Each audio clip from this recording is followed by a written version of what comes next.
За миний хувьд бол уг нь бол арай нэг дэвшилттэй шинэ хүн орж ирсэн бол гэсэн үлээлт бол байж лаа. Ягаад тэгэхээр биднэрт чинь маш олон реформ шинжилүүд хийгдэх шаардлагатай. Гэтэл улс төрт маш олон жил одоо маш л том өндөр албан тушаалууд дээр байсан хүн учраас бол заавал ийм хүнийг ахиж оруулж ирэх шаардлага юу байсан бэ гэж би бол харж байгаа. Тэгэхээр уг нь бол одоо арай өөр төрлийн кандидатууд Монгол Ардын нам дотор байж болоогүй болов л гэсэн байр суурьдаас бол харж байна. Тэгэхээр засгийн газрын бүтэц мэдээж хэрэг цомхон байх шаардлагатай. Тэр олон сайдуудыг болиулаад маш тодорхой ойлгомжтой чиг үүрэгтэй одоо засаг бүрдүүлээсэй гэж бол бодож байна. Хяналтын болон бүтээмж менежерүүд одоо арчилсан намаас одоо ковидор томилогдсон хүмүүс байгаа шүү дээ. Энэ дээр ер нь зөвхөн бүлгийн дарга, намын даргын хувь зүгээс та бүхэнд одоо тулгсан юм уу, санал болгож байгаа юм үнцэг байгаа юу? Тухайлбал намын даргын хувьд энэ хүмүүсийг одоо халуулахгүй байх тал дээр байр суурь илэрхийллээ шүү дээ. Тэгэхээр хяналтын менежерүүд манай арчилсан намаас бол тавигдаж ажиллаж эхэлсэн.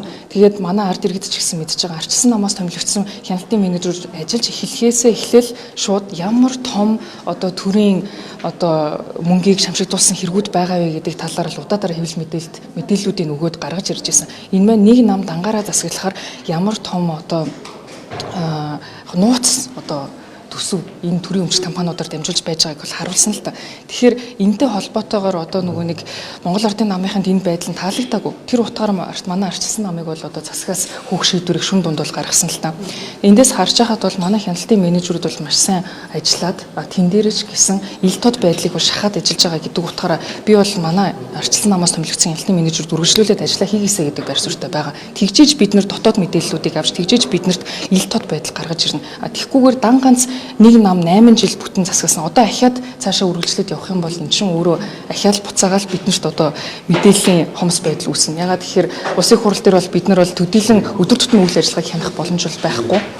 Ер нь шинэ засгийн газарт энэ одоо оронтой байх ёстой юу? Аль энэ хяналтын менежер төсөв маш миний харж байгаагаар бол өндөр юм байлээ шүү дээ. Тэгээд оцсон одоо төрийн байгууллагууд тухайн мессенджэндээ одоо өргөр бол маш сул байна гэсэн юм шүүмжч гэсэн нөгөө тал байгаа шүү. Хяналтын үйл ажиллагаагаа хийхдээ бол засгийн газар илүү процессийн зураглалаас дахин шинжилээсэй гэж харж байгаа. Тэр нь ганцхан хувь хүнтэй холбоотой асуудал биш гэж бодож байна. Тэр утгаараа бид нар процессын дахин инженерчлэлийг хийгээд төр юу хийх вэ гэдгээ гаргаж ирэх ёстой. Тэгж одоо төрийн бүтцийг бол том буцаах ёстой гэдэг дээр бол байр суурь байгаа. Миний зүгээс бол эрчим хүчний салбарыг маш хурдтайгаар реформ өргөжлүүлэх ёстой. Эрчим хүчийг бид нар үн нэмээд дууссан, эрчим хүчний реформ дууссан гэж бол харж болохгүй. Энэ дотор маш том ажлууд хийгдэх шаардлагатай.